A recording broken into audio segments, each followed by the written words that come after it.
আসসালামু আলাইকুম, আশা করি আপনারা সবাই ভালো আছেন। আলহামদুলিল্লাহ আমি অনেক ভালো আছি। আজকে আপনাদের সাথে শেয়ার করবো আমড়ার আচার। তো কিভাবে আচার করি পুরো রেসিপিটা দেখবেন। প্রথমে আমড়াগুলো এই যে চিড়ে নিছি, এখন সিদ্ধ করতে দিব।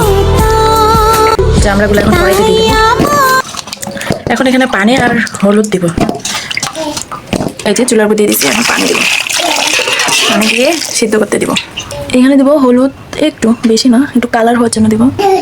একটু দিব লবণ দিয়ে এখন ঢাকা দিব, তাতে সিদ্ধ হোক। সিদ্ধ হওয়ার জন্য অপেক্ষা করব। আচারের জন্য নিচ্ছি শুকনো মরিচ, তারপরে হচ্ছে পাঁচফোড়ন, ধনিয়া, গোটা ধনিয়া আর হচ্ছে গোটা জিরা। এটা ভাজে তারপরে ব্লেন্ড করব।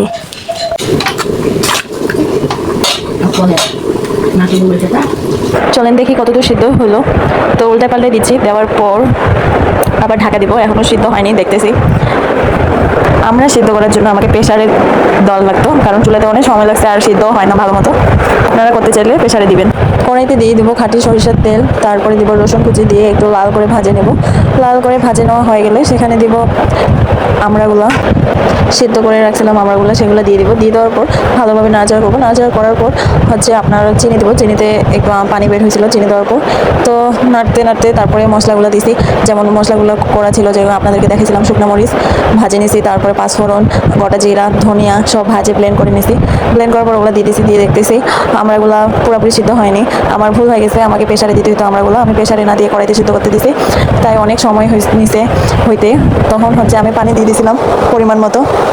খুব হালকা আঁচে আঁচে আমড়ার আচারটা করা হয়েছে, তাই আপনারা আচার করার আগে অবশ্যই প্রেসারে আমড়াগুলো সিদ্ধ করে নেবেন, নাহলে সহজেই একদম সিদ্ধ হয় না। কি আশ্চর্য ঘটনা, আমড়াগুলো আমি ছিলে ফার ফার করে কাটিয়ে নিয়েছি, যেরকম জলপাই আচার করার জন্য করা হয় ঠিক আমি ওইভাবে করছি। তারপরও কেন যে সিদ্ধ হইলো না ভিতরে, ওপর আল্লাহই জানে। তবে কিন্তু পরে খুব সুন্দরভাবে সিদ্ধ হয়েছে। পরে আমড়ার যে পানিগুলো আমি রাখছিলাম সিদ্ধ করে, ওই পানিগুলো ঢালি দিয়েছি আমড়ার মধ্যে দিয়ে, তখন হচ্ছে সিদ্ধ করছি আঁচে আঁচে, খুব হালকা আছে চুলার।